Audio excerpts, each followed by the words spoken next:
The Bill Clark Show, presented by Dr. Pepper. And now, Coach Bill Clark.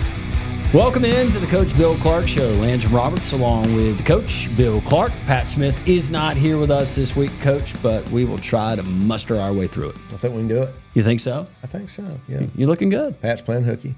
He's playing hooky, kind of. Yeah, other than that. Yeah, well, I like to bust his chops every now and then, but he's actually got a valid excuse for not being here. Yeah, all right, we'll give him this one. But for the next 30 minutes, we're going to talk about something that's very important, and it is the Coach Bill Clark Show and your involvement and your new role and what you're doing on a day-to-day basis with Coach Safely, and that's an organization that is absolutely synonymous, and because of awareness and outreach that has been done over the years, not only from people like yourselves, but also Coach Jack Crow, and spreading that awareness. We're here to talk about coaching today. Yeah, I'm excited about it. You know, we've talked about this before, but that's what I knew that's what I wanted to do from the time I can remember. You know, now my dad was a coach, and I've said this so many times, but it was so much more than the wins and losses. It was the kids coming to the house. It was the camaraderie with the staff. It was that the game meant more than just the win. Now, of course, winning is fun, and we want to do it, but it was all the other stuff and playing all the sports that you could play.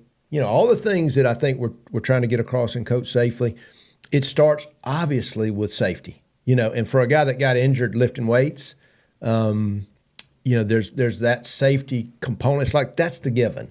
That's where we want to start this thing. So as we talk about Coach Safely through the show, but also I want to talk about coaching. And we have times even, and we're a little bit of an age gap, Coach, but we remember and talking about the good old days, and I can remember this, and no, it was 2 Advils and ice and all of that good stuff, and that's fun and that's wonderful. But now with the research, with the technology, with the knowledge that we have, not only as physicians and medical professionals, but as just human beings and what we have access to at our fingertips. Why don't we use some of that stuff? And not only at the professional level, at the college level, at the high school level, but even at the most elementary of levels when we're teaching and coaching our young people.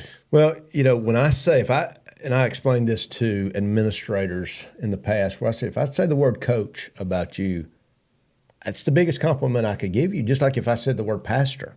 Right. But there is this inherent, you know, pastor is biblical. And you call yourself pastor, you know, you're taking on a mantle, right? That's right. You know, there is an expectation. There is, and you know, the Lord has an expectation for you. Well, coaching is how I feel. That's a sacred duty. That's a sacred oath you're taking. So when you go become a professional coach, that's one thing, right? That's, you know, you go to school or whatever you do to go. But I would always explain to my coaches, let's not forget what got you into this. Somebody inspired you. They made you want to believe in yourself, to do more than you thought you could do. All those great things. That's what we think of when we think of coaches. Why you love to talk about sports? Yeah. You know, well, now we're going to the youth level, and this is dads and moms who said, I'm going to take part of my day. I mean, not always, but more than likely they've got a child on the team, right? Right. And they're willing to give of their time to help. Now, we hear bad things, and you know, there's a lot of things we can talk about that we can do better. What we want to do from Coach Safely was give you the tools as a layman to be safe first. But there's also other components from that. There's the mental health side, what to look for. These are things that in my world you were hearing, you were taught. There was constant education. And now we're going to the youth world where there can be injuries. There can be overuse injuries. So let's keep them safe first. And so here's the tagline, Coach Safely so they will play. You know, if it's safe, we want you out there. We expect to be out there. You're not scared to put your child out there. And we're talking about contact sports, non-contact sports. So let's make it safe first so they will play along with this precious mantle of being called coach. Yeah, and it's fair. You do have those helicopter parents where maybe a lot of times they haven't familiarized themselves with youth sports or team sports where they want to maybe be overprotective of their child. And maybe that activity is not for your child. But we've also seen, on the other hand, I've seen it, whether it was umpiring or helping out or even playing at a younger age, competitive sports, where there's the overzealous coach that wants everybody to think that he's Vince Lombardi. Yep. I can only imagine you as a grandfather, as a parent as well. And now at this stage in your life, you get to witness youth sports, and you get to, as just a passerby, and that coach does not know that you're watching. It's got to take you back sometimes, Coach, just watching and witnessing what 100%. Some of these coaches that probably mean well, but they weren't never educated. And now they're in charge of a group of young people, and those young people are taking what they're saying, not to go back to the pastor reference, as gospel. Yeah. I think, let's look at the age. God bless these folks for taking 6-year-olds, 7-year-olds. We're so appreciative, right? And that's where we're going to start. When we start talking about messaging for Coach Safely in this new year and where we're headed, we're going to start with thank you. That we're appreciative of you. We need you. And I think that's what people are so worried about. Well, you're going to run off the coaches we have. I said, no, I disagree. If we make it about education, where as a coach, I'm going out there and that's not my world, to say, okay, I've got tools now. And there's going to be more to it, but if I started with safety, and I can feel good about what does heat illness look like? What about weather? When should we be getting off the field? How close does lightning need to be for us to get off the field? It's within 10 miles and whatever. All these other things that go into my world, as a professional coach, that's what we're going to try to give to these youth coaches. And then also talk about, and I want to have a competitive spirit. Go watch my 2 grandsons play with my daughter, who is a granddaughter of a coach, daughter of a coach. I mean, you don't get any more competitive than she is, and a lot. But also, there's a right way to do it, and and that's so. There's this competitive piece we don't want to lose that we like, and there's toughness that is being created, but the right way. So I think hopefully that's the things we can give and help to encourage these coaches who are very appreciative of safe and the right way to do it. So my son, and let's just pretend my son. John, he's turning 8 years old. Yeah, and he's playing a particular sport, and I want to coach my son. Yeah. I want to be a part of that, but I've never coached. Yeah, and I just go to my local sporting goods store and I grab my whistle and I got all the essentials and I look the part. But your curriculum, your course, what you're educating these guys to do, where are we starting? Yeah, so we'll go to the Coach Safely course. If you're in the state of Alabama, you can Google it, and we're in the process of working on an app. We're going to get an app, but we're going to make it easy. But you can Google Coach Safely. You put in the state of Alabama, and you put in your local association you're with. It is free to the state of Alabama right now. It is free. So go in there, and it is 11 modules, and we have purposefully made this course try not to last longer than an hour. I mean, an hour of your time to be trained. And I had taken it a while back. We've been doing this for 10 years. We got the law passed in 18. Of course, I had a day job at coaching UAB, and so I went back and took the course again just the other day. I put, the family group text, everybody needs to take this. Yeah. Coaching or not. Now, my son-in-law had taken it for coaching my grandsons. He'd already taken it, and Trustful's great about all their coaches take it. So you can go take it. It's free of charge, and it's the law, So go take this class, but there's 11 modules in there. For example, there's 2 on concussions. What do you look for? How can we spot these things? But 11, there's mental health in there. There's a lot of just great things to do, and there'll be 5 questions at the end that are yes, no questions. That you can answer, and it gives you a chance if you miss them to go back and see. The text is spoken out, so it's written, but it's also spoken. But it's worth your time, and it just makes you more knowledgeable. So it's a no-brainer. There's so many questions that a new coach or someone who had never been exposed to this type of program and education would have. What are some of your more frequently asked questions that come to Coach Safely? Yeah, so I think first folks talk, when we talk about safety, I get a lot about tackle football. Yeah. When's a good time to start? What about flag football? And I think there's a comfort zone there, and I'll just use that for an example as a football coach who believes in football. If you want to wait till junior high, that's what's great about flag football. I would discourage I like for them to start a little bit earlier because junior high is really competitive and you got a chance to really be behind. Because here's what happens. This. When you're behind, you get a bad experience. Right. If you get a bad experience, a lot of times those are the kids that quit. Yep.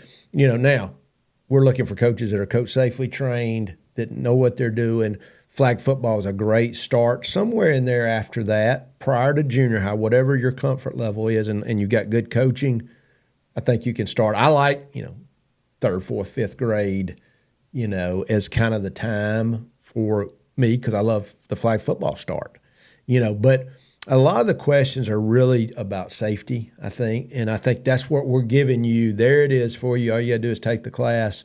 Now, there's a lot of stuff out there that you can Google, but what we're trying to do for us, one of the things we're about to add is all these strength coaches I know and all these folks, we're going to start putting in some things about dynamic warm-up. So if we were talking about ways to get faster. Yeah. You've heard of A skips and B, really run mechanics. What does that look like to have proper running form, but also is a great way to warm up. Male, female, doesn't matter. So there's speed, which has got a competitive piece to it. There's a proper warm up. And then I have all these strength coaches out there who you would know their program saying, here's 90 seconds to start. Here's another 90 seconds. So I'm in the process of working on that and adding that to the course, just as things we give you to create best practices. As I say, best practice plus best practice. So you're telling me if I had this available back in 1995, I would have run a faster 40 time? 100%. Golly. So my background. So many regrets. Well, I tell that story. So when I get hurt, so I get to start coaching early. I quit playing over that, in college, so I'm going to go coach early. And I discovered the top speed guy out there in the country is a guy named Lauren Seagrave, and he's LSU's women's track coach. So I go hear this guy, and I'm start hearing about A skips and B skips and what does that even look like? If you weren't a sprinter, if you weren't coming from a really good track program, you probably never heard of that. I didn't hear those things. Now, my dad in 1971 was one of the first free weight guys in the state. He goes to Georgia and hears them. So I have access to a lot of things that others don't maybe, but I had never heard these things. And so this was the precursor to us teaching people how to run. And so there's a mechanic, just like there is for everything, on running. There's mechanics that go to running, and they go and form a great warm-up as well. And that's what we call dynamic warm-up. The old static stretching that they used to make us do. And, I can go back to my junior high coach, leg raises and grab your toes and raise just, up. Yeah. I still remember I had a coach, I was in the 7th grade, and I'm playing up, and it's like we spent 30 minutes in warm-up, and you were miserable. Yeah. Pre and post. Let's see how long we can hold our feet 6 inches off the ground. Yeah. How much better did that make you as a player? It's just we're so far past most of that, but we want to be the answer from a safety standpoint. And then I think as we add technique things, because here's what I love about it. I love when we can be safe, fun, and competitive. So we can make it safe, and then we get you to make you a better player. So you're a safe and a better player. So why would you not want to do those things? And I love the no-brainer world. What's the A and the B skip briefly? So it's just two different forms of what we call a running form, okay? So an A skip would be knee up. So what happens when we bring our knee up to our chest, we want our big toe pointed up. Okay, as we strike the ground, and we want to strike that big toe with the toe up. And that's what we call the right running mechanic. And then a B skip involves the heel coming up to the butt. So when I look at that, that's a heel up and an elongation of that foot coming down and striking the ground. We could talk about this a lot, but there is a form to running, And so what we used to talk about at UAB, because that's my background, of course, Lyle Henley is there, and we all know Lyle, what a great job he does. Yeah. So I love that part. And a lot of coaches don't really probably understand that part, but we were always talking about in all our places about training athletes. And so when I start talking about going from sport to sport to sport, we had everybody, when I get to problem, like everybody's going to train. Cheerleaders, football players, basketball players. So now we're training athletes. And when you're training athletes, the first component is safety. The first component. So as a guy that got hurt, trying to impress, my dad gets out of coaching, I got a new coach, and I'm in the 9th grade going to 10th grade, and I'm trying to squat 360 pounds for 2 reps because I did a 400-pound squat, which was probably with bad form. And I get hurt. So I've been so big on, first thing we got to do is no harm. Yeah. Right? The first thing we got to do is no harm. So we want you to lift in a safe manner. We want you to train in a way that makes you better, that doesn't injure you, right? Now, we know there's things that go with, Molly and I were talking about off camera about her gymnastics. There are things that just go with a sport from use. What we don't want to do is have a 10-year-old throwing a baseball year-round. Blows my mind. But it's happening. Yeah. And if there's ever been a time where there's specialization and trying to get guys to play year-round, I had a guy sitting by me, and he was being nice. He looked Wyatt, my oldest, who's really good. He's a good player. And he says, well, he's definitely going to be playing travel ball. I said, he's absolutely not. I said, in the fall, he likes football. And then he needs to play basketball if that's what he wants to play. Not that you can't, people think that's I'm talking about travel, not in the season. Right. It's when you get out of season or when you're doing something, a repetitive motion like throwing 12 months out of the year. That's Jimmy Andrews. I remember when he put that out in the early 2000s because there was research. Jack Crow was over at the Andrews Institute. He's out of coaching, and Jimmy Andrews put out Major League Baseball players don't throw a baseball 3 months out of the year. Now, these are grown men. Now, are we doing that? What are we doing with the kids? And there's some things going on in the fall that doesn't mean they're doing it 12 months a year. So I don't want people to think I'm just saying that's just if you play in the fall, that's terrible. My question on that one is, does the kids want to play something else, which makes them more rounded, which go talk to a Major League scout, all you baseball folks. They're going to say, first question they ask is, does he play another sport? Yeah. First question they ask. Now, if a kid doesn't want to play something else, that's fine. Let's not, as a parent, talk them into playing something else. And for sure, let's not do a repetitive motion that can cause injury without a break. So these are the things that we're going to provide through science, through expert coaching of, help your child, be safe, and then play these games they love. Well, and going back to it, I remember in high school, and I played multiple sports. I was never a wrestler, but I'm a defensive coordinator, and I was a defensive end, believe it or not, at the time, going into my senior year. So why don't you come out for wrestling spring training? Yeah. And I did, and it would help with footwork. Yeah. So footwork, and Sure. that was something that I carried into my senior year, and it really helped me a lot. And I think a lot of times with these parents, they have a very talented kid that's been offered to play travel ball, and sometimes they're getting bad advice. Whereas, if you want Johnny or Susie to be there, they're going to have to be in this circuit 11 months, 12 months out of the year. And I hate to put this light on it, but it's also, whether it's baseball, whether it's basketball, that's big business for somebody. 100%. Right? And so what kind of message are we sending to our parents, first and foremost, who have to be able to allow their kid to go and participate? Because it's a grind on everyone. Yeah, I just think about being well-rounded. Yeah. So it's not knocking, a child that loves it and wants to play it, and you're following the safety protocols so they can keep playing. This is so they will play. This is so they will play. So we're not but when you have overuse injuries, when you're not taking time off, when you're not giving this child a chance to play another sport, that's when you got to, as a parent, hold the mirror up to yourself and say, I'm doing a disservice here. I would have so many kids get to me at the high school level and say, and these are baseball guys that would say, I'm sick of it. Yeah. I'm sick of it. I've started hating this sport. And the same thing can happen with football. It can happen with anything, overdoing it too much. Let's keep it fun at those levels. So there's a lot of psychology here that I talk to folks about. That's what I used to as an AD. Let them play everything they can play. There will come a time when they get to a point they're probably going to pick one, maybe two sports. That's fine. Just let that come naturally to them, and let's expose them to as many things safely as we can growing up. And you would know this from the other side of trying to recruit talent at the college level. If my kid is talented, but he likes to play different sports, we don't want to do the year-round travel stuff. Yep. We just want to play the sports during the calendar year of the school year. Has it been your experience that if you're that talented, you're still going to get noticed? Oh, 100%. 100%. And you don't fly under the radar. No, there's really no flying under the radar. Not anymore. Not anymore. There's too much video, too much scouting, too many people out there. There's just not that thing. Now, coaches can do a good job of putting their best foot forward, and I think playing in a good program helps you, no doubt. But kids get seen. The question, my thing for them is like I love to follow these guys that are taking youth kids and teaching them about movement. And I was talking to Zach Woodfin, who played and coached for me. He's the strength coach for the Titans. And he's got a son, Valor. I'm trying to think, Valor's 12, something like that right now, 11, 12, 13. Movement. Just now starting to get him into weights and those type things. And then go. Go, man, go. And like I said, you would have come to Prattville, you'd have said, man, these guys know how to work.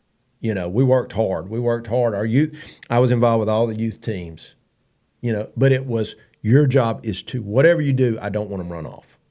Yeah. Me and you're going to have a problem if I find it. Now, I'm not saying let them be disrespectful. There's things we want them taught, right? We want them taught to be yes, sir, no, sir, and yes, ma'am, no, ma'am, and be on time. Accountable to their teammates. 100%. Yeah. Not quitting. I mean, you started this, you're going to finish it. If Right. you don't do it next year, okay. All those great things. Yeah. So it's not that. But we want to, let's have some fun there, especially based on the age. And that's where good coaching comes in, and that's why it is a skill. And the safety part is like, okay, the minimum is it needs to be safe. And then I think we can add these other pieces to it as we go. There's so many more levels that we will delve into, Coach. But coaching safely means about being smart, right? Yep. And Smart Bank, that is one of our proud partners here on this program that we bring to folks every single week. Yeah, I think that's one of the things I've loved to be involved with Smart Bank is just like I said, the small town feel of knowing the folks. We introduced Lee Smith on last week's show. Robert Moore is vice president there and does a great job. Just a face you're going to see. These are the guys you're going to see when you go into the bank. We're going to introduce some other folks, but go check the guys out at Smart Bank. And we're talking about coaching safely, and we've kind of just hit the surface on a lot of this, but I want to go sport specific in football, and you coaching at different levels of football and having a high level of success, and now heading up the Coach Safely organization. Mm-hmm. What are some things that you learned throughout your career that maybe you started, these were practices that you implemented in your program on a day-to-day basis during the season or in the off season, that through maturation or just learning more that you changed later in your career?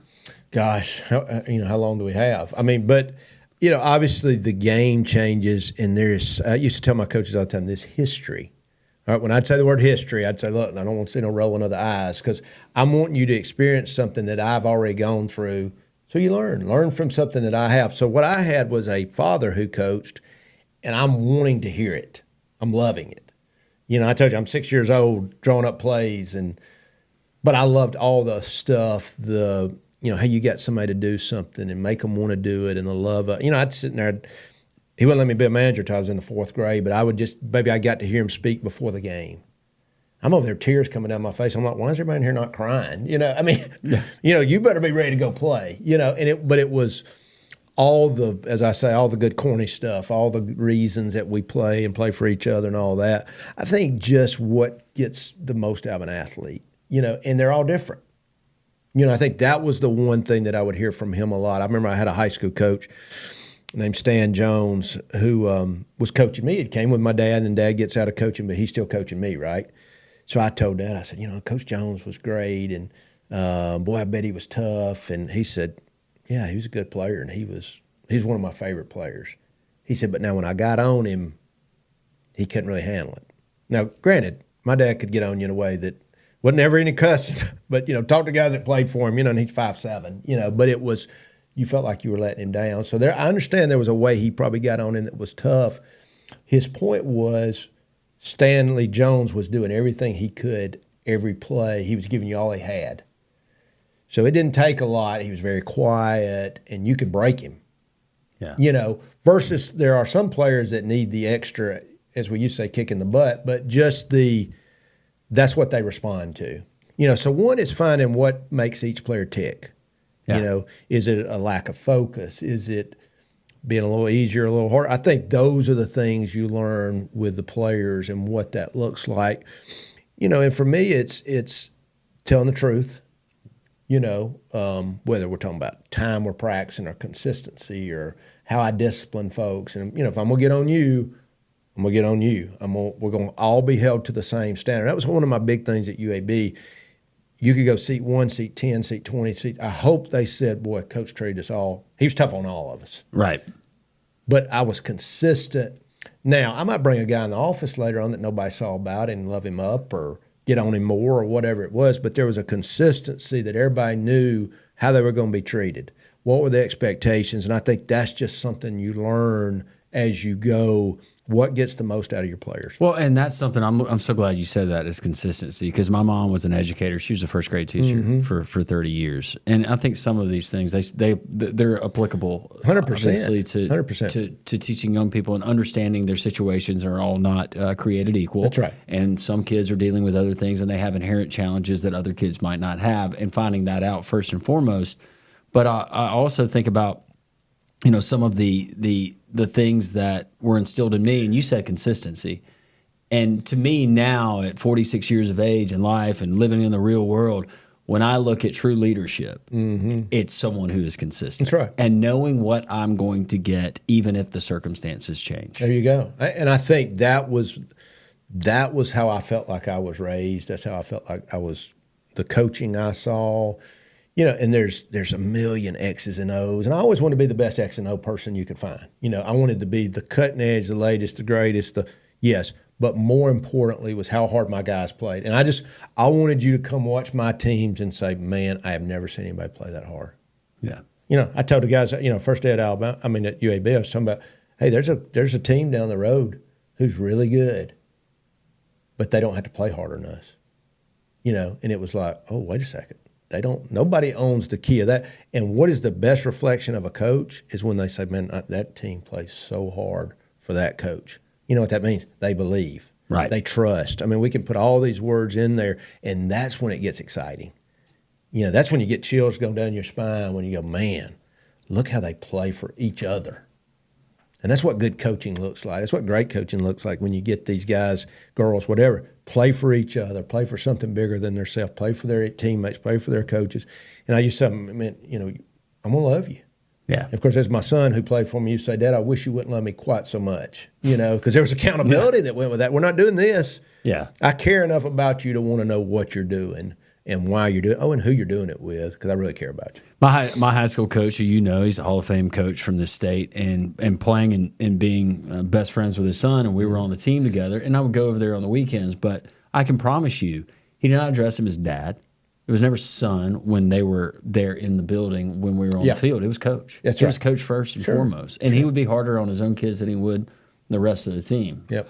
He was hard on all of us, Sure. but he did it in the right way. That's right. And he made me want to run through a brick wall for him. That's it. And the best thing I could ever get is when, whether it's a defensive end playing my position and doing the things that I've been taught to do, and coming over the sideline and seeing a I looked at as a father figure saying, well done. That's it. That's it. That was my drug for me. Amen. And then I hear it on the flip side from my mom and other coaches that have been in the profession that say, why did you do it for so long? Why did you do it at so many different levels? They said there was that aha moment when you saw a kid, you knew where he came from, you knew some of those inherent struggles that he had. The light bulb goes off that day. See, that's what Coach Safely is. Yeah. Coach Safely is coaching. And that's why I say, when I say these things, and, so we get tears in our eyes. Yeah. Because it's family. It's what made me who I am. And I said, that's what we're trying to get, not how many home runs you hit, yet that's okay. Yeah. There's success, and we want the success. I think we all have to go, what does success look like? So let's figure that out. And this kid is out there, they're playing hard, they're listening to their coach. Now, there's other parts of success, and, especially when you go and that's your job, So as I always said, I need to win so I'm not an idiot and I keep eating. But that allowed me to do all these other things, which is what's cool. I'm going to try to segue before I start crying and start tearing up with some of this really great stuff that you're laying on us. But internal drive, some of that has to come from the individual. Amen. Right? You can't coach everything. No. There's got to be some effort. Yep. And when I talk about driving, we got to think about Donahue. Yeah, and I go back to just and I know we've had Donahue all year, and they also did 3-man front, but just appreciate those guys. One, we got a great product. They got all kind of cars, but obviously the Chevrolet that we drive, but good folks that are going to give you a really good deal at Donahue Chevrolet.